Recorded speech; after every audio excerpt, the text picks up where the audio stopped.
Karachi. Pierre, déjà l'émotion, deuxième victoire à l'extérieur cette saison, et puis surtout là dans le moment, dans cette fin de saison hyper tendue, j'imagine qu'elle fait un bien immense. Monsieur, bonsoir. Oui, content, de s'imposer à l'extérieur parce que voilà, dans cette lutte au maintien, on a besoin de points pour pouvoir survivre.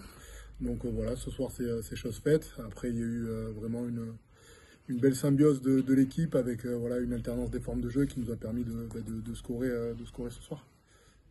Est-ce que vous pouvez juste raconter vite fait les secondes qui ont suivi le coup de sifflet final, comment ça s'est passé, la joie, et puis peut-être aussi la petite partage avec les supporters qui avaient fait le déplacement? Ouais, comme tout le monde a pu le constater, on était vraiment très heureux. On était aussi très soulagés. On savait qu'on devait faire un gros match. Ce soir, je pense qu'on a été complet dans tous les secteurs. Et c'est ce qui fait qu'on est aussi très soulagés d'enfin pouvoir faire une performance vraiment aboutie. C'est ce que répétaient souvent les coachs en conférence de presse depuis le début du bloc. Il y avait le talent était là, il n'y avait pas de souci à se faire là-dessus sur les deux précédents matchs. La victoire manquait simplement. Est-ce que la frustration du match nul contre Vannes a servi quand même cette semaine pour travailler et aller chercher ces 4 points-là?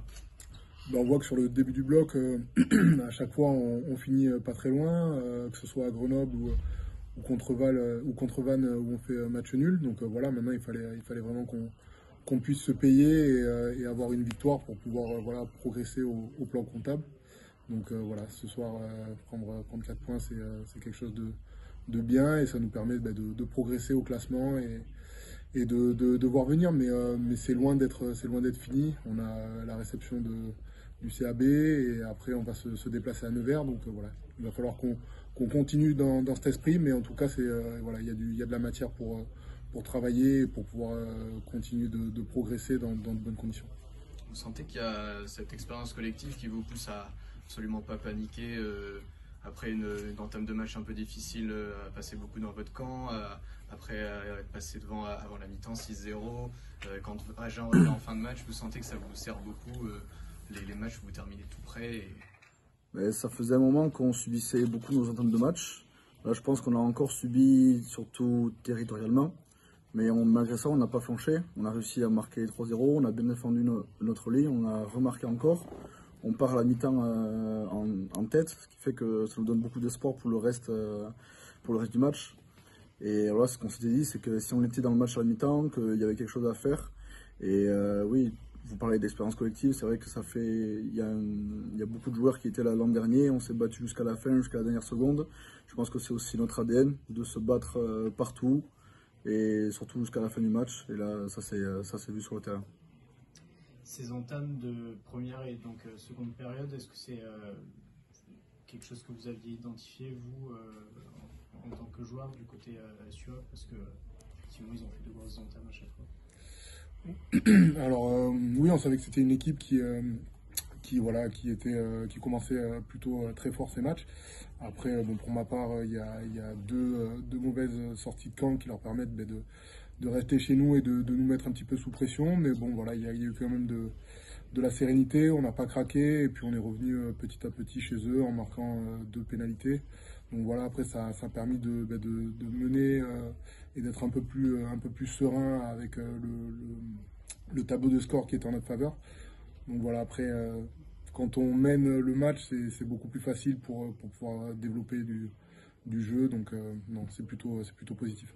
Du coup, dans cette entame de deuxième mi-temps, vous marquez 2 essais. Bon, c'est pas le même joueur qui les marque, mais est-ce que vous pouvez justement me parler de ce joueur-là, Alex Massibaka, tous les deux? Qu'est-ce que vous en pensez au quotidien, comment il est et justement ce soir, il vous permet de débloquer la situation?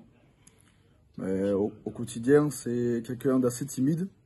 Il y a aussi la barrière de la langue, mais il s'est très vite intégré de par ses performances sur le terrain. On le voit ce soir. Alors oui, il a souvent été blessé, mais dès qu'il a foulé les terrains, il a toujours été très performant avec nous. Et il nous amène beaucoup, comme vous pouvez le voir, il casse beaucoup de plaquage, il nous amène du dynamisme, de l'avancée. C'est aussi quelque chose qui nous manquait. Et notre socle commun, plus des individualités comme ça fait qu'on est en mesure de pouvoir gagner des matchs maintenant.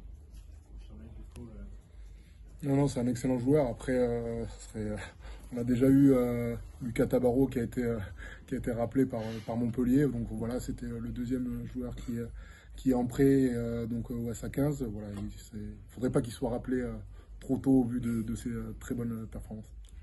Est-ce que vous pouvez juste en quelques mots, je ne sais pas si est-ce qu'il y a un programme de la continuité de la soirée, comment ça se passe là les prochaines heures? Est-ce qu'il y a un simple retour ou est-ce qu'on a déjà la tête à Brive comme Pierre l'a dit, on n'est pas encore sauvé. Alors oui, on va profiter, on va boire 2-3 bières, mais assez raisonnablement.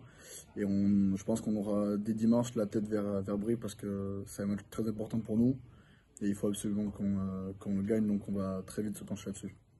Est-ce que vous estimez que c'est cette envie-là de se maintenir, de survivre en Pro D2 qui a fait la différence ce soir par rapport à une équipe qui certes joue le top 6 mais qui est un peu décrochée aussi? Après, vous savez, il y a ces équipes qui veulent se maintenir. Donc, comme on voit, Rouen ne lâche pas, Biarritz ne lâche pas, Montauban ne lâche pas. On se tient tous dans un mouchoir de poche. Donc voilà, maintenant, tous les points comptent. Nous, il fallait qu'on arrive à engranger des points. Ce soir, ça nous sourit.